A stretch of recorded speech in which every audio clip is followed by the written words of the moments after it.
So it is Friday night. It's been a while. Halloween season was very busy and still ongoing. Still haven't put everything away. But waiting for my steak to rest. Wagyu picanha tonight. A little bit of a treat. Thought I would treat myself to a slightly aged Bordeaux. So Chateau Cantemerles 2015 from the left bank. So cab heavy. I will say I've been sipping on it while I've been cooking. And I wanted this to be, this house, this chateau, my replacement to discovering Chateau Pontet Canet many years ago as a super high quality Bordeaux that is top tier, but fifth growth and not as expensive. This unfortunately falls short of Pontet Canet. I've been harping on this wine and thinking it's very good, but there's something about this wine, young or old. There's an astringency and a drying factor. Yes, it's a dry red wine, but it's drier than normal. So what does that tell me? That this is probably better paired with food and not really just to drink with on its own. I still think it's good. I still think it's structured. Tannins are there, but it's astringent-ish. And this tastes every bit of a decade old. I probably wouldn't go too much longer than this. This can go longer because the tannins are there. I just don't know if this will evolve to be better beyond this decade already.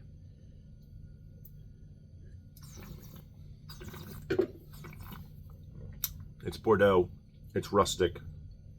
It's earthy. It's got saddle leather. It's got cedar. It's got all the things that are characteristically Bordeaux. There's some fruit, but more desiccated fruit, dried fruit.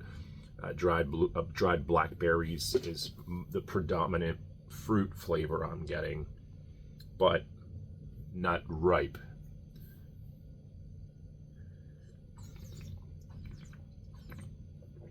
I like it. It'll go really well with steak. I don't believe this wine, especially with a decade on it, is for everybody out there. I've been decanting it for a little bit. It could probably use more to soften it even further. But I think I'm just going to look for other Bordeaux's to fit that affordable but high quality area I'm looking to fill. So, unboxing from JJ Buckley. Don't even know what's in here. I think there's a lot of Bordeaux, and right off the bat, so Chateau Moulin de Cadet. So this is a right bank, and 2020 Saint-Emilion, so probably Merlot Cab Franc heavy. It does not say on the back. I bought 3 of these, I'm pretty sure. I'm sure it's affordable. Probably something I wanted to try. Normally I don't buy 3, but I must have liked what I've read about it. And I am looking for some either Bordeaux or California reds that are weekday drinkers or shareable or just my house pour type of wine, which is higher quality. All right, this feels heavy. This must be something special. This bottle weighs like infinitely more than this. It's crazy. So Ackerman's Family Vineyards 2017 Coombsville, an AVA with a Napa, and it's Napa. 2017 actually not being the greatest of vintages out of California, but still fine.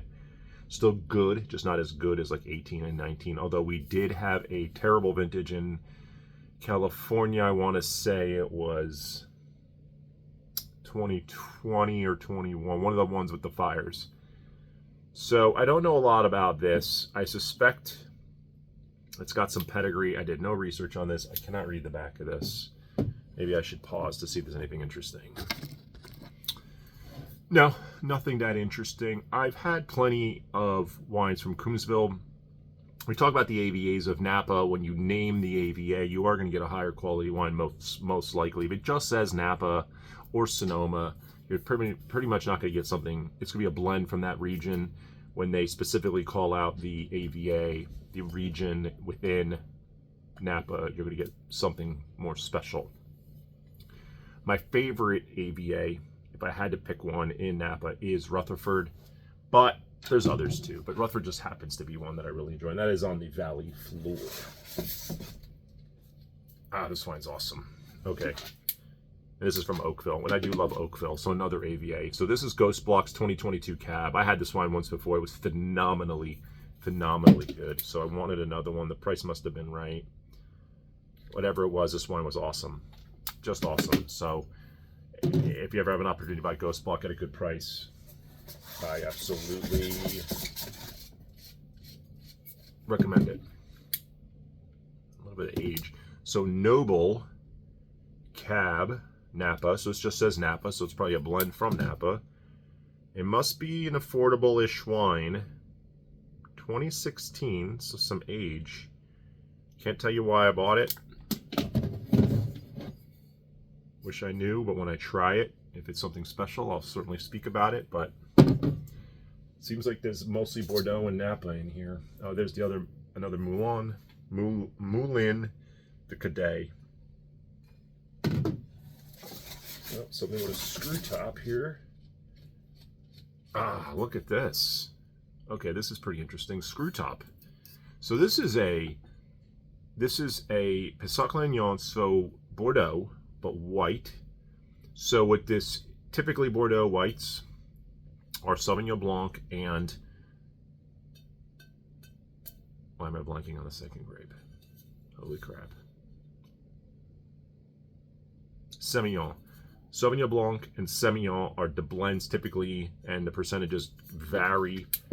I tend to like the ones with more Semillon than Sauv Blanc, just because I don't love Sauv Blanc. It's low alcohol, low ABV, but I must have bought this because it's a 2007. So this is an aged Bordeaux Blanc, aged white Bordeaux, whatever you want to call it, and Chateau La Louvière 2007. So a lot of age on this thing. I suspect this will taste pretty funky, which is why I bought it.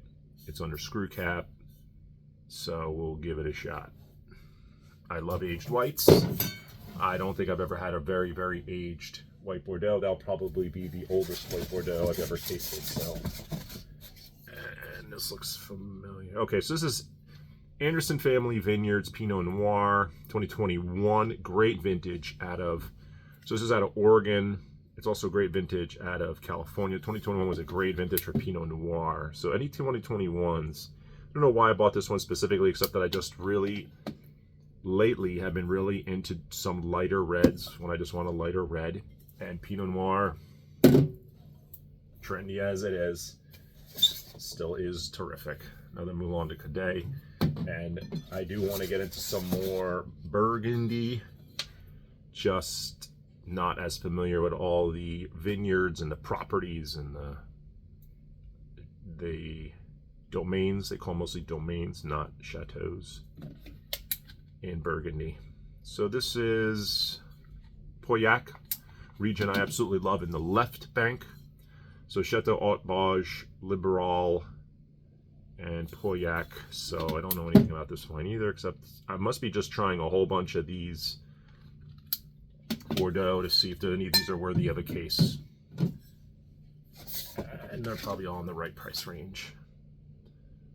Hoops 2019 Cab, just says Napa. Anything interesting?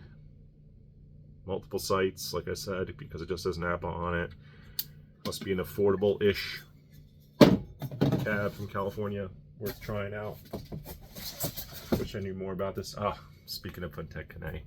So 2020 Chateau Patek Canet. I've been drinking Patek Canet. I'm pretty sure I've purchased every vintage since 1998 or 99. I didn't discover it then, but I've been drinking it. I've had every vintage since then. So this is the 2020. I'm sure it's fantastic. I've never had a vintage that I didn't like or I didn't love. There was one vintage that I wasn't super thrilled with, but I still liked it. There was nothing wrong with it. It just was not as great as normal. One more bottle of wine in here. Oh, two Chateau Patek Canet. These already have some age. these wines could go decades. So unfortunately, these aren't as affordable as they used to be, but they've come back down. I think these are probably 80, 90, 100. I don't know what the 2020 vintage out of Napa was or how good it was, but I absolutely love those wines. And I have the 2009 vintage, rated 100 points, one of the best vintages of all time in Bordeaux. I will be opening that in February for my 50th birthday. It's one of my 50th birthday wines. I'll talk more about my 50th birthday and the wines I'm planning on imbibing on for that celebratory year. And Chateau Pontet Canet's 2009 is one of them. Back a little bit to this wine, see if it's evolved since I've been doing this unboxing for 10 minutes.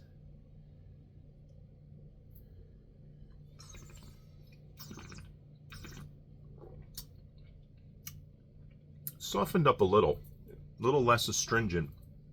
Still just a drying wine. I feel like that's been a consistent thing with these Chateau Cantermels. There's one vintage I had of this that really I fell in love with, and I guess it's not the 15. Maybe it was the 16, maybe it was the 17, maybe it was the 18. I don't really know. I feel like it was slightly older, but not as old as the 2015. And maybe that just was one of the better ones, and I fell in love with it, and I started buying other vintages of it, and I just haven't been as thrilled with those other vintages of it comparatively to that one. So, but wine does age in bottles. Something I did want to mention, only because I just opened up a bottle of a Crown Royal. It's called Cask 16 cognac finished Canadian whiskey, and I've been drinking it a little bit here and there, and it's fantastic. I've had that bottle easily 15 years, and whiskey and spirits do not age in the bottle. They're whatever their bottle that is the age they're at. They will not get better. What could happen is your cork can rot out, and the spirit might get oxidized, and then it'll taste hot and not as good and not as fresh. Wines do evolve over time. They're more of a living thing rather than spirits, which are super high alcohol.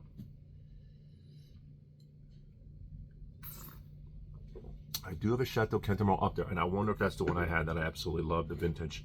I'll have to double check that. So, dinner time with this wine. A lot of Bordeaux and Napa here. One white out of 12. A lot of red here. One that I bought 3 of, one that I bought 2 of, and then 7 others. So I guess an interesting bunch of wines. I'm mostly big, minus the white Bordeaux, and then the Pinot. The rest are all going to be bigger, darker, either left bank, right bank Bordeaux, or Napa. Some named AVAs, some not, like the Noble, which I know nothing about. But it's a substantial bottle. Not that bottle weight and all that really means a lot, but you do have to then expend money on a bottle, on a label. Are they using synthetic corks? Are they using screw tops? Are they using real cork?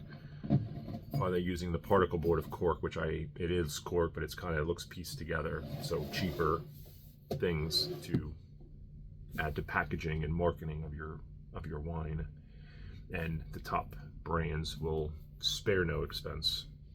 But you know, I'm sure this bottle of wine is the same cost, if not more than this, and this just has a simpler bottle, lighter, smaller, leaner, not as big and brooding and heavy as that Noble. Pontet Canet did something different. They're actually embossing their name on the bottle. They didn't used to do that. I don't know when they started that. Label looks a touch different too. Just a touch. I guess what makes Chateau Pontet Canet so special is why I discovered it. Was 2 reasons I discovered it. One, I used to love, still love, a certain brand of cognac named Tesseron. Alfred Tesseron ended up buying this property and transforming it into the amazing property it is now. It's actually nestled between 2 first growths, which is sort of how I did a little bit of research about it. I found out about it, and then I fell in love with it.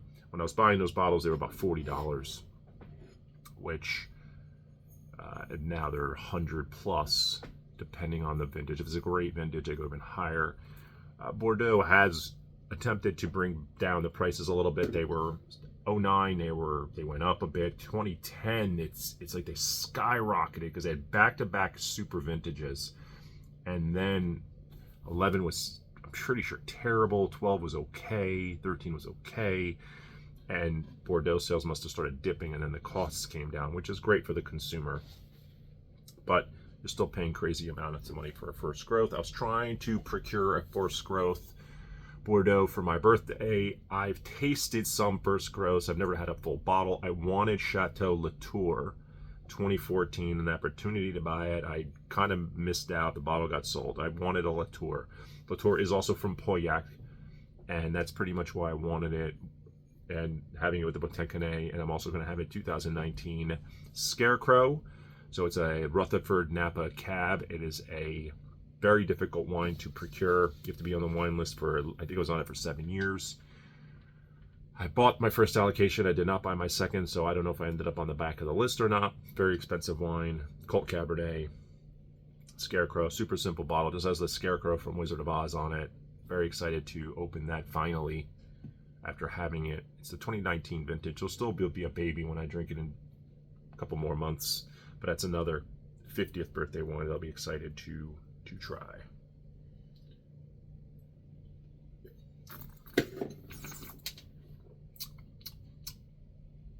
Yeah, it's okay.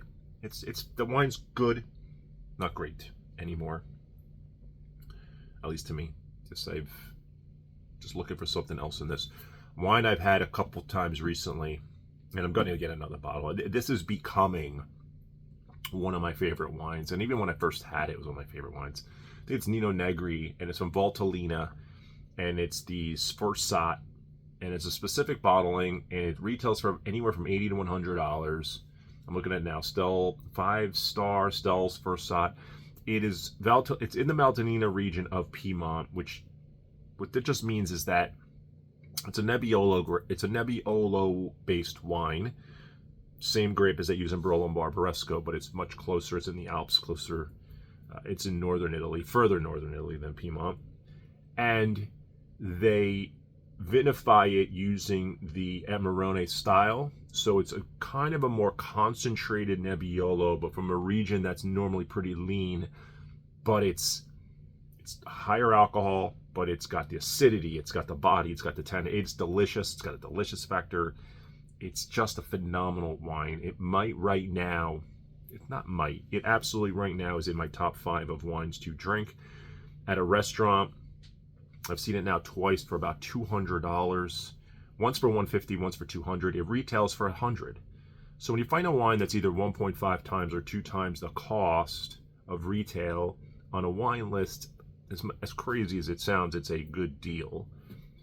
Where some bottles of wine are $30 and they're charging you $120 in a restaurant, which is a bad deal.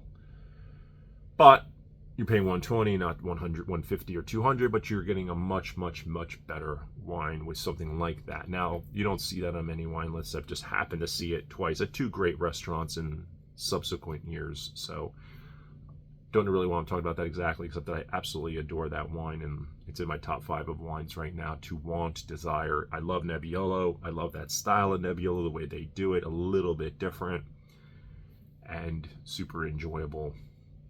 I did want to possibly for my 50th get a super high-end Barolo or Barbaresco, maybe a Bartolo Mascarello or a Conterno. Is it Giacomo Conterno? There's 2 big Barolo.